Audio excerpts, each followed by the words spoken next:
देखो, journal entry के rules समझने के बाद बहुत आसान होता है कि जर्नल एंट्री डाली जाए। ठीक है, अब जर्नल एंट्री डाली कैसे जाते हैं, पहले हम ये समझते हैं कि ये पूरा प्रोसेस है क्या। ठीक है, उसके बाद हम ये समझेंगे कि ये एंट्रीज कैसे की जाती हैं। सबसे पहले हम देखते हैं कि हमारे पास किसी भी बिजनेस के अंदर में क्या मिलेगा आपको। सबसे पहली चीज मिलेगी ट्रांजैक्शन। बहुत सारी ट्रांजैक्शंस मिल जाएंगे। इन ट्रांजैक्शंस को इन ट्रांजैक्शन के बेसिस पे आप क्या बनाओगे, वाउचर्स बनाओगे। वाउचर्स कुछ नहीं, कुछ फॉर्म ऑफ डॉक्यूमेंट होता है जहाँ पे आपको ये पता चलता है कि किस अकाउंट को डेबिट करना है और किस अकाउंट को क्रेडिट करना है, और उसी के बेसिस पे हम लोग एंट्रीज बनाते हैं। ठीक है, उसी के बेसिस पे क्या बनाते हैं हम लोग, एंट्रीज। जिस बुक में या जिस कॉपी के अंदर हम लोग लिखते हैं उसे हम लोग बोलते हैं जर्नल। ठीक है, जर्नल। और क्योंकि हम उसमें एंट्री डाल रहे हैं, उसके अंदर जो चीज़ लिखी जाती है उसे बोला जाता है जर्नल एंट्री। क्या बोला जाता है, जर्नल एंट्री। जर्नल का नाम बुक ऑफ ओरिजिनल एंट्री भी है। Book of original entry. Original entry का मतलब क्या, कि सबसे पहली पहली बार इसी के अंदर में एंट्री डाली जाती है। सबसे पहली बार अगर एंट्री डाली जाएगी तो इसी में डाली जाएगी। ठीक है, इसका एक फॉर्मेट भी है। इसका फॉर्मेट कैसा है, सबसे पहले आपको लिखना होता है डेट, फिर होता है आपके पास पर्टिकुलर्स, फिर आता है आपके पास एलएफ, फिर आता है आपके पास डेबिट, एंड फिर आता है क्रेडिट। किसी भी जर्नल एंट्री को जब आप डालेंगे तो ये क्रोनोलॉजिकल ऑर्डर में होता है। क्रोनोलॉजिकल यानी जो सबसे पहले है वही सबसे पहले लिखा जाएगा, जो उसके बाद है वो उसके बाद लिखा जाएगा, एंड सो ऑन। तो ये एक क्रोनोलॉजिकल ऑर्डर में होता है।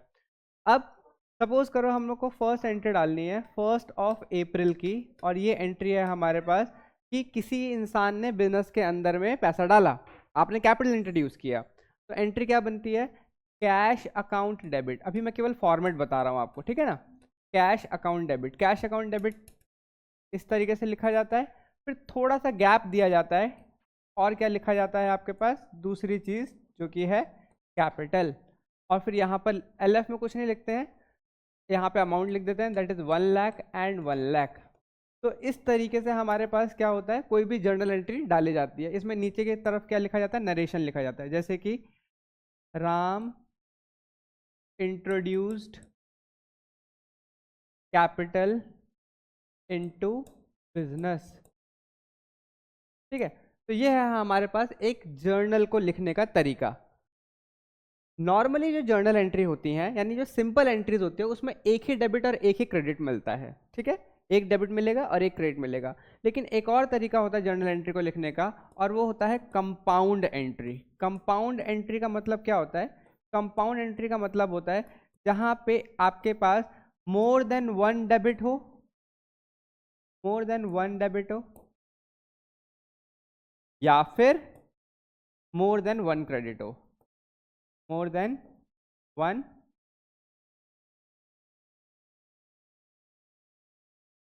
क्रेडिट हो। क्योंकि नॉर्मली हमारे पास वन डेबिट वन क्रेडिट हो रहा है, लेकिन अगर हमारे पास एक से ज़्यादा डेबिट या एक से ज़्यादा क्रेडिट हो रहे हैं किसी भी ट्रांजेक्शन के अंदर, तो उसे हम लोग क्या बोलते हैं, कंपाउंड एंट्री। अब इस कंपाउंड एंट्री को ही समझने जा रहे हैं हम लोग थ्रू दिस क्वेश्चन। ठीक है, तो कंपाउंड एंट्री और अच्छे से समझेंगे। हर ट्रांजेक्शन के अंदर आपको ये देखना है कि क्या आ रहा है क्या जा रहा है। सबसे पहला है हमारे पास 5 अप्रैल को paid salaries 30,000, rent 10,000, wages 8,000 by cheque. तो जरा देखें, सबसे पहली चीज क्या है, सैलरीज। तो अगर हम सैलरीज की बात करें, इसके वेजेस का मतलब होता है मजदूरी। जो हम मजदूर जो हमारे यहाँ पे काम कर रहे होते हैं, दिहाड़ी मजदूर, उनके जो वेतन होता है उसे हम लोग वेजेस बोलते हैं। ठीक है, तो अगर आपने सैलरीज पेड करी तो हम इसे बाइफरकेट कर लेते हैं। हम इसे कैसे बाइफरकेट कर लेते हैं, पहले हम पेड सैलरीज के बारे में समझेंगे, फिर रेंट के बारे में समझेंगे, फिर वेजेस के बारे में समझेंगे। तो अगर आपने सैलरीज पेड करी हैं, ठीक है, paid salary of ₹30,000 by cheque, इसकी एंट्री क्या बनेगी, सैलरी एक एक्सपेंस है, और एक्सपेंसेस क्या हो रहे हैं, अगर आप सैलरी दे रहे हैं तो एक्सपेंसेस बढ़ रहे हैं। एक्सपेंसेस बढ़ते हैं तो हम क्या करते हैं, डेबिट करते हैं। In the same way cheque, cheque क्या है, बैंक के थ्रू पेमेंट है, ठीक है। चेक का मतलब क्या हो गया कि बैंक के थ्रू हमारे पास पेमेंट हो रही है। जैसे ही आप बैंक से पेमेंट करोगे, बैंक एक असेट है, बैंक क्या है, एक असेट है। असेट कम हो रहा है, असेट कम होता है तो क्या करेंगे, क्रेडिट करेंगे। In the same way entry क्या बन जाएगी, salary account debit, salary account debit to bank, और वैल्यू कितनी आ जाएगी हमारे पास, 30,000। यहां तक की बात समझ में आई। इसी तरीके से अगर हम रेंट पे कर रहे हैं तो एंट्री क्या बन जाएगी, rent account debit to bank, value कितनी आ जाएगी, 10,000 रेंट पे करने की, क्योंकि ये भी सेम एक एक्सपेंस ही है। एंड सिमिलर वे वेजेस आ जाएगा, ठीक है। वेजेस कैसे लिखेंगे हम लोग,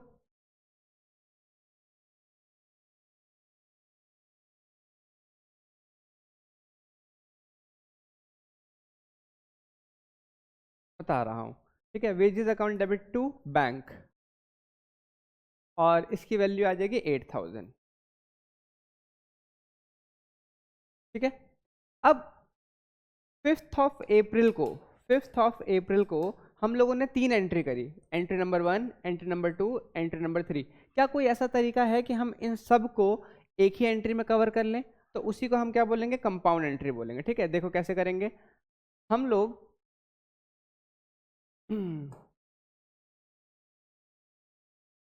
हम लोग क्या करेंगे, देखेंगे कि इन तीनों के अंदर कॉमन क्या है, कॉमन क्या है, बैंक कॉमन है, लेकिन डेबिट की चीज़ें अलग हैं। तो हम 3 सेपरेट डेबिट लिखेंगे, जैसे कि सैलरीज अकाउंट डेबिट, फिर है रेंट, तो rent account debit, and wages account debit. ये 3 अकाउंट हम लोगों ने डेबिट कर दिए। और क्रेडिट में क्या आएगा, कॉमन नेम आ जाएगा हमारे पास, टू बैंक, ठीक है। 30,000 यहाँ पर रहेगा, 10,000 यहाँ पर रहेगा, 8,000 यहाँ पर रहेगा, और इन तीनों का सम जो है 48,000 वो आ जाएगा हमारे पास बैंक में। यहाँ पर लिख देंगे salaries, wages and rent paid through cheque, through cheque. अब इसी को हम लोग क्या बोलते हैं, इसी को हम लोग बोलते हैं कंपाउंड एंट्री। कंपाउंड एंट्री का मतलब इसमें एक साथ काफी सारी एंट्री को मर्ज कर दिया, ठीक है। क्लियर हो गई बात। तो ये होगा हमारे पास 4th ऑफ अप्रैल की first entry. I guess 4th of April ही था ना, 5th ऑफ अप्रैल की, 5th ऑफ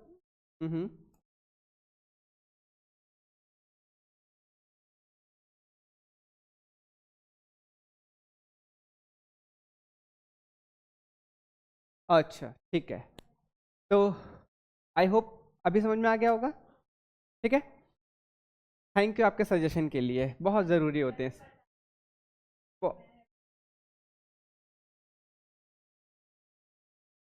ठीक है, हम ध्यान रखेंगे इसका, ठीक है। अब अगली एंट्री हमारे पास, purchase goods for from Hari 30,000, 10% trade discount and 2% cash discount paid, payment was made immediately, ठीक है। तो सबसे पहले तो हमें यहाँ पे इसकी कैलकुलेशन करनी पड़ेगी कि हम इसको कैलकुलेट करें, ठीक है। तो आओ पहले ज़रा इसे हम कहीं और लेके चलते हैं।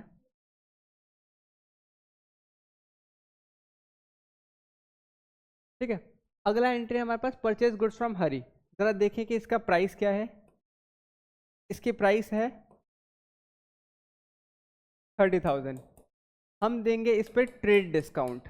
ट्रेड डिस्काउंट क्या होता है, ट्रेड डिस्काउंट का मतलब होता है जिससे हम सामान को जल्दी बेच सकें, ठीक है ना, जल्दी बेचने के लिए होता है, ठीक है। अब हमने क्या बोला, 30,000 की चीज़ पर 10% का ट्रेड डिस्काउंट, 3,000 रुपये।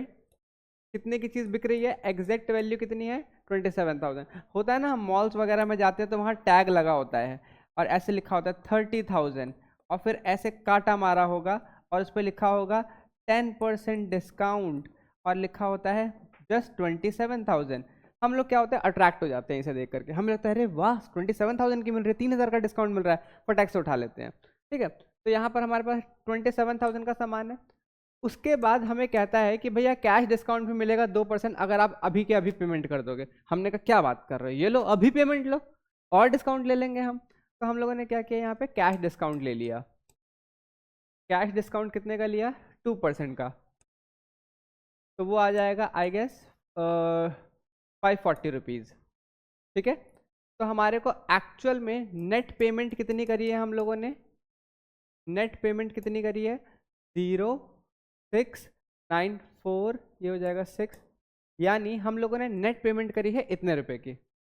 अब बात आती है कि इसकी एंट्री कैसे डलेगी। तो देखिए, हमने जो सामान खरीदा है, जो हमने सामान खरीदा उसकी एक्चुअल वैल्यू कितनी थी, 27,000।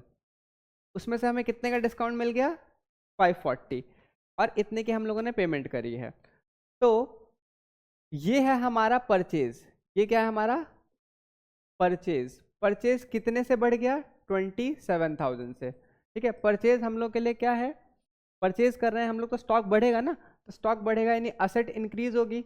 असेट इंक्रीज होगी तो क्या करेंगे, डेबिट करेंगे।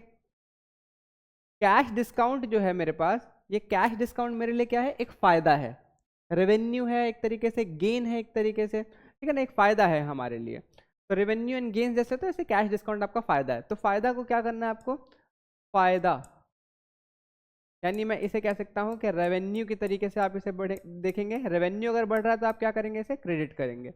और यहाँ पर आपने कैश पेमेंट कितने की करी है, कैश पेमेंट। अब कैश हमारे पास फिर क्या है, एक असेट है, लेकिन असेट यहाँ पे हम लोग कैश को पे कर रहे हैं तो असेट कम हो रहा है। अब अगर असेट कम हो रहा है तो हम उसे क्या करेंगे, क्रेडिट। मिल गया एंट्री हमारे को, डेबिट क्रेडिट एंड क्रेडिट। ठीक है, एंट्री क्या बनेगी, एंट्री बनेगी हमारे पास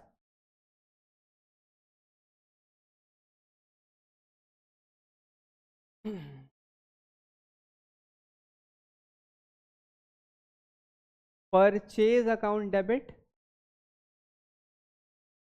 परचेज अकाउंट डेबिट, 2 क्रेडिट है।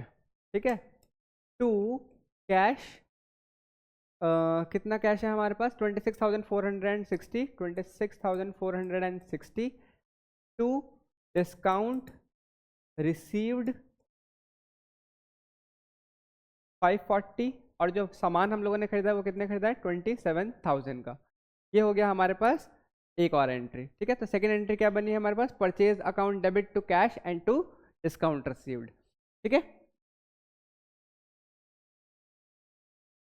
Very good. चलो जी, अगर आपको ये भी समझ में आ गया तो अब हम बढ़ सकते हैं अगली एंट्री की तरफ, जो कि हमसे कहती है paid to Raju 5,000 in cash and 7,000 by cheque. ठीक है, paid to Raju, hold on,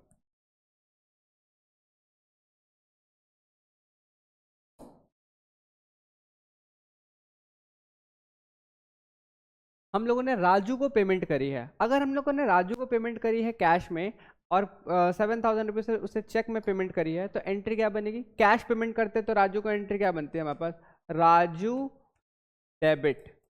Raju क्यों डेबिट, हम राजू को डेबिट क्यों कर रहे हैं, क्योंकि राजू ऑफ कोर्स ये बात है कभी ना कभी कोई क्रेडिटर रहा होगा। राजू कौन रहा होगा, क्रेडिटर, इसीलिए उसे पेमेंट कर रहे हैं।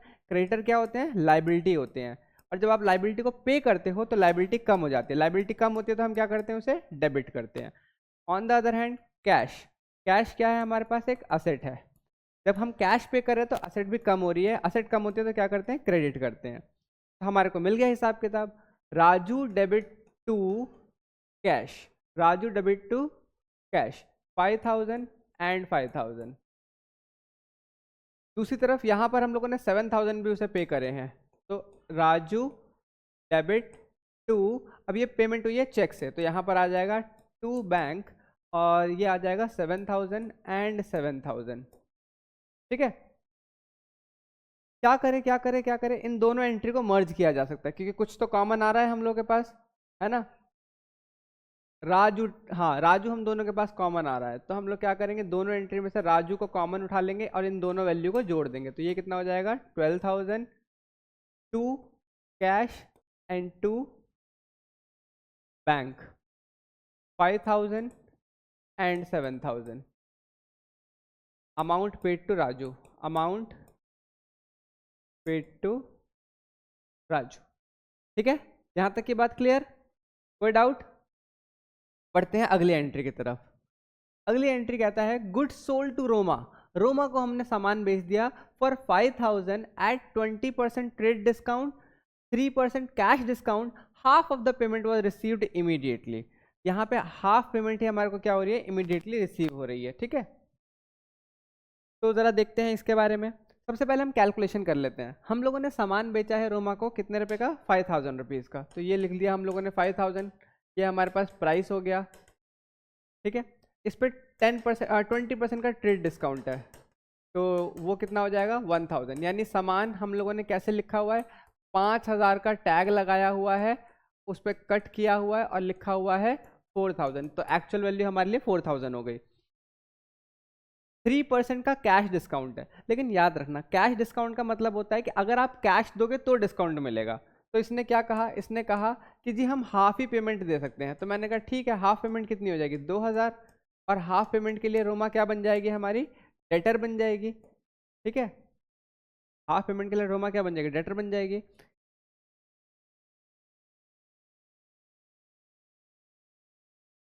अब यहां पर ये आ रहा है कि जो पैसा उसने कैश में दे दिया, इस पे हमें क्या देना पड़ेगा, उसे डिस्काउंट देना पड़ेगा। और कितने परसेंट का देना पड़ेगा, 3% का। तो इसका 3% निकालेंगे तो कितना आ जाएगा, 60 रुपीज़ आ जाएगा।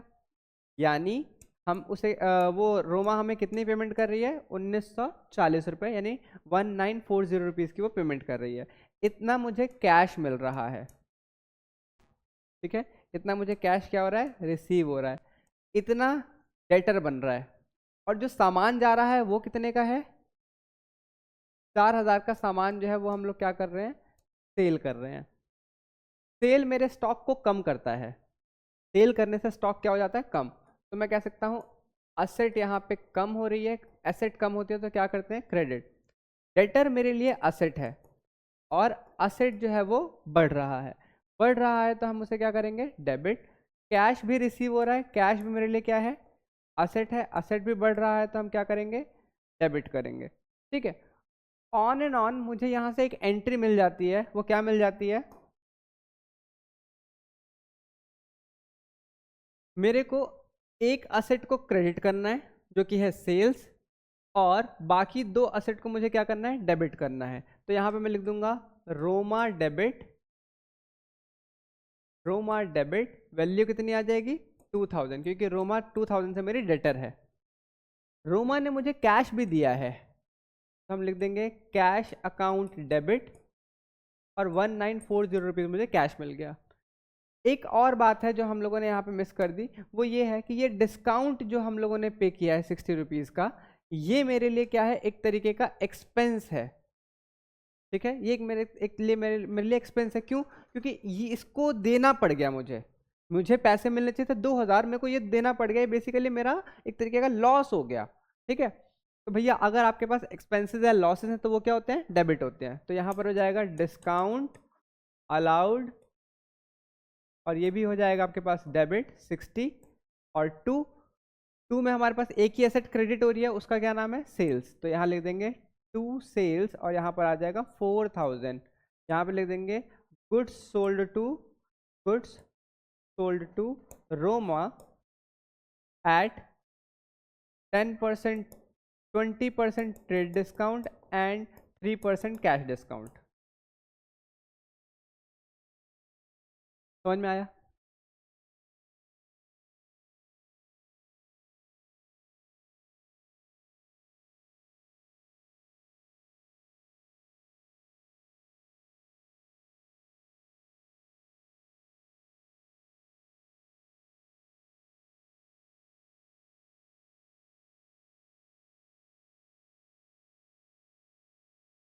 कौन सा वाला, इस पे ये 3%? हाँ हाँ,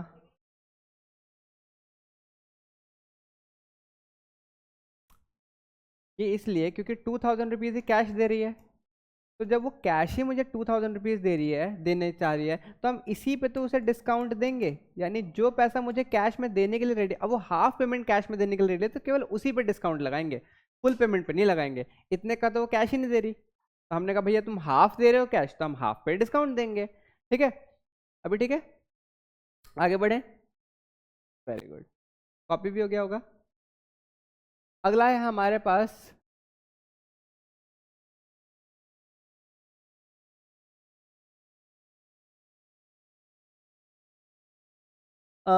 good sold to Ramesh 8,000, he paid 5,000 by cheque immediately. हमने रमेश को सामान, ये तो इजी है, इसमें मुझे लगता नहीं कि कोई खास मुश्किल होगी आपको। ठीक है, इसमें बहुत आसान है ये।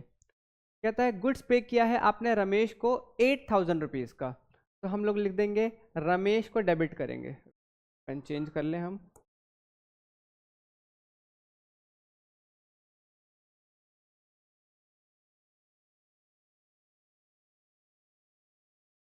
रमेश को हम लोगों ने माल बेचा है, ठीक है, और उसने 5,000 रुपये इमीडिएटली दे दिए। अगर उसने 8,000 में से 5,000 इमीडिएटली दे दिए तो वो डेटर कितनी वैल्यू से बना?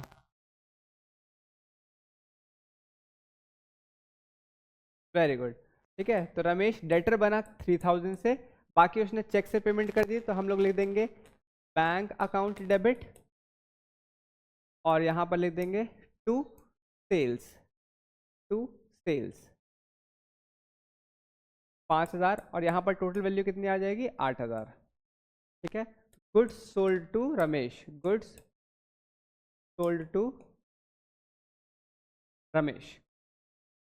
Additional capital was introduced 10,000 cash, delivery van जो कि पर्सनल एसेट है वो 50,000 रुपीज़। ये दोनों ही वो कहाँ पे लेके आ रहा है? बिजनेस में लेके आ रहा है।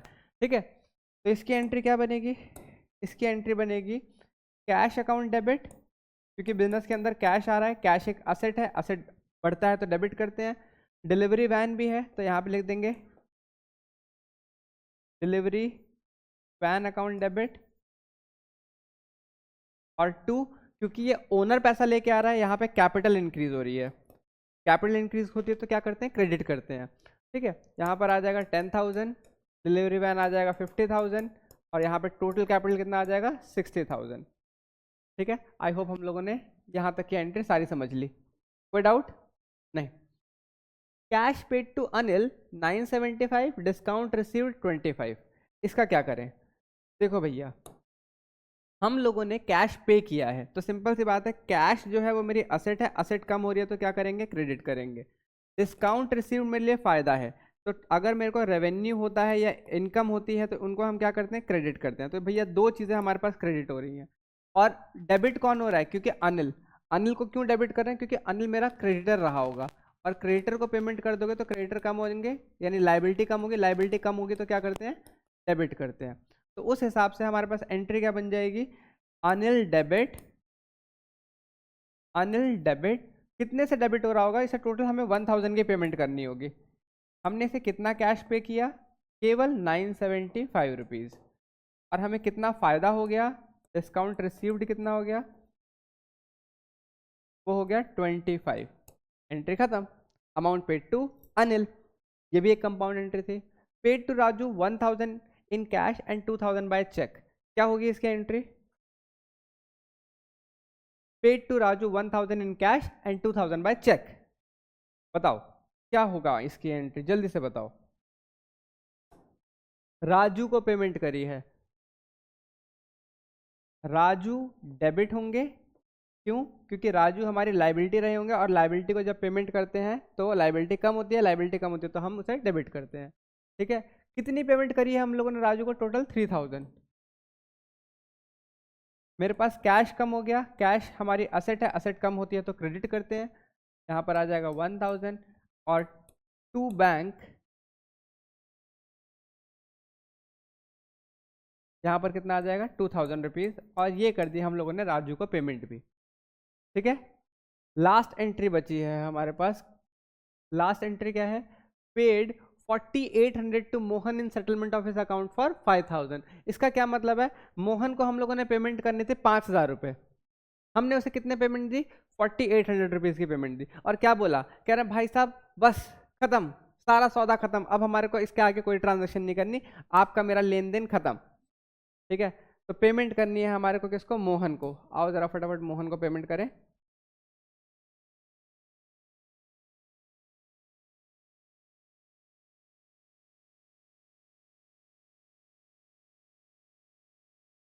मोहन हमारा फिर से एक क्रेडिटर रहा होगा, उसको पेमेंट कर दी। कितने की पेमेंट करनी है हमारे को? 5000 की। हमने उसे कितना कैश दिया? हमने उसे कैश दिया 4800 रुपीज़ का। और कितना पैसा सेटल करवा दिया बगैर दिए? वो हमारा सारा का सारा डिस्काउंट रिसीव्ड हो जाएगा। ठीक है, तो वो हो जाएगा 200 रुपीज़। और इस तरीके से हम लोगों ने इसे भी कंप्लीट कर लिया। कंपाउंड एंट्री खत्म। समझ में आया? कोई दिक्कत, कोई डाउट, कोई परेशानी?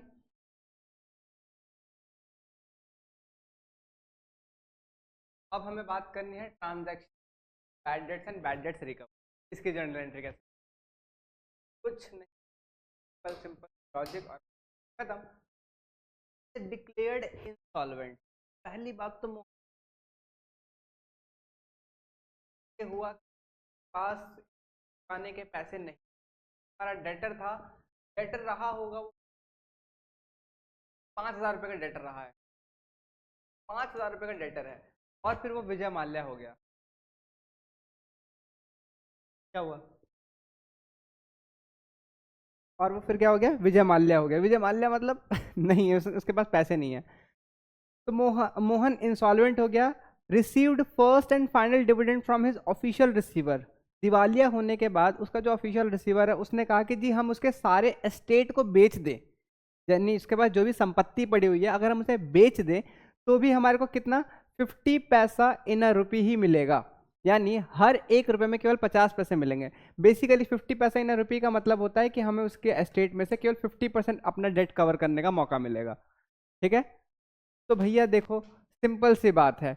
बैड डेट क्या होते हैं? अगर एक डेटर अपने ड्यूज देने में फेल हो जाए तो उसे हम लोग क्या बोलते हैं? ऐसे डेटर को बोलते हैं बैड डेट। क्या बोलते हैं? Bad debt. बैड डेट का मतलब एक ऐसा डेटर जो कि अब पैसा नहीं दे पाएगा, ये पैसा हमारा डूब गया।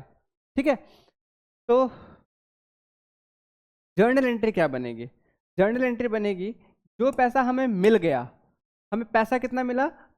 5000 में से इसका 50% मिल गया, तो कितना पैसा मिला हमारे को? 2500। तो कैश उतना बढ़ जाएगा हमारा, कैश अकाउंट डेबिट 2500। कितना पैसा डूब गया? नुकसान कितना है मेरा? हाँ, नुकसान है 5000 में से 2500 अगर मुझे मिल गया तो 2500 रुपये का ही मुझे नुकसान भी हो गया। ठीक है, तो इसे हम लोग बोलेंगे bad debts. Expenses and losses are debited. Expenses and losses are debit, तो डेबिट हो गया। और कौन चला गया? अब मोहन को हम कुछ नहीं बोलेंगे क्योंकि मोहन ने कह दिया कि भैया तुमने मेरा सामान वामान बेच के 2500 रिकवर कर ही लिए, बाकी पैसा है ही नहीं मेरे पास। तो मोहन को हम फ्री कर देंगे, कहेंगे मोहन जाओ जाओ, तुम्हें माफ़ किया, तुम्हारा 2500 रुपये मैंने रिकवर कर लिया, बाकी 2500 से हम मान लेंगे तुम बैड डेट हो गए। ठीक है, अगला है हमारे पास 8000 due from Ramesh is not recoverable. कहता है कि 8000 रुपये हमारे पास रमेश से मिलने थे, अब ये नहीं मिलेंगे। रमेश पूरा का पूरा ही गंदा आदमी है। ठीक है, देखो रमेश के सींग निकल आए हैं, ये रमेश है। रमेश हमें पैसे दे सकता था, लेकिन रमेश से जैसे हम पैसा मांगने गए उसने हमारे को क्या दिखा दिया? बंदूक दिखा दिया। कहता है चलो निकलो यहाँ से, बैड डेट हो गया वो, अब उससे पैसा नहीं निकाल सकते। निकाल सकते ऐसे इंसान से जो बंदूक लेके खड़ा है, तो हम कहेंगे कि ये पैसा नहीं दे सकता, नहीं देगा अब हमें, नहीं। ठीक है, तो 8000 रुपीज हमारे क्या हो गए? बैड डेट हो गए। तो अगली एंट्री क्या बनेगी? बैड डेट्स अकाउंट डेबिट, क्योंकि ये नुकसान है, नुकसान डेबिट करते हैं टू रमेश 8000 एंड 8000। ठीक है, रमेश बिकम बैड डेट। एक गंदा डेटर बन गया ये। अच्छा डेटर कौन? जो पैसे दे दे। गंदा डेटर कौन? जो पैसे ना दे। ठीक है, Shyam who owed 15,000 become insolvent and 50% is received from his estate. इसका भी केस पहले वाले मोहन जैसा ही है। श्याम जो है हमारे पास 15,000 रुपये हमारे लिए बैठा था, जिसमें से वो फिर बैड डेट हो गया और उसने कहा कि भैया मेरा एस्टेट वेस्टेट बेचो, जो पैसा रिकवर हो रहा है वो रख लो। मैंने कहा मैंने उसका एस्टेट बेचा तो केवल 50% पैसा रिकवर हुआ। एंट्री क्या होगी? कैश अकाउंट डेबिट, पैसा तो मिला, कितना मिला? 7500। बैड डेट कितने का हो गया? बाकी बचे हुए अमाउंट का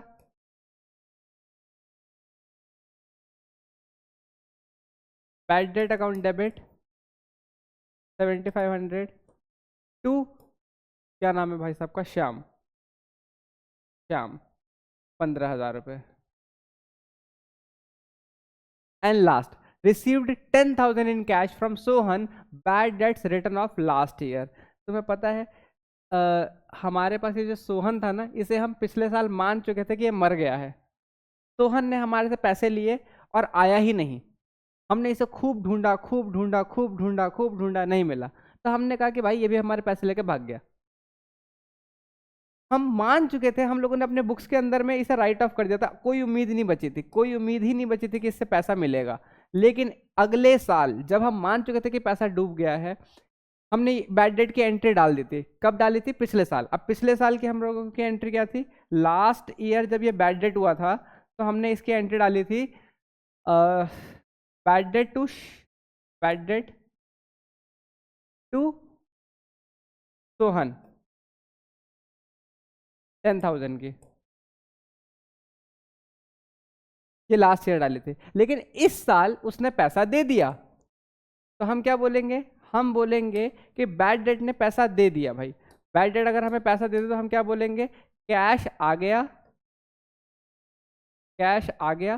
कितना आ गया? 10,000 का। और किससे आ गया? बैड डेट, ये जो बैड डेट था ना, इससे रिकवर हो गया। तो हम क्या बोलेंगे? हमारा बैड डेट रिकवर्ड हो गया, बैड डेट रिकवर्ड। और यहाँ पर कितना हो जाएगा? 10,000। ये होती है हमारे पास बैड डेट रिकवर की एंट्री, जहाँ पे कैश बढ़ रहा है और हमारा एक जो लॉस है वो लॉस खत्म हो रहा है ना, रिकवर हो रहा है। तो लॉस अगर हमारे पास कम हो जाएगा तो क्या करेंगे? उसे क्रेडिट कर देंगे। तो बैड डेट्स रिकवर्ड 10,000। तो ये सारी की सारी एंट्री होती है bad debts and bad debts recovered की। आई होप समझ में आया होगा अच्छे से, ठीक है।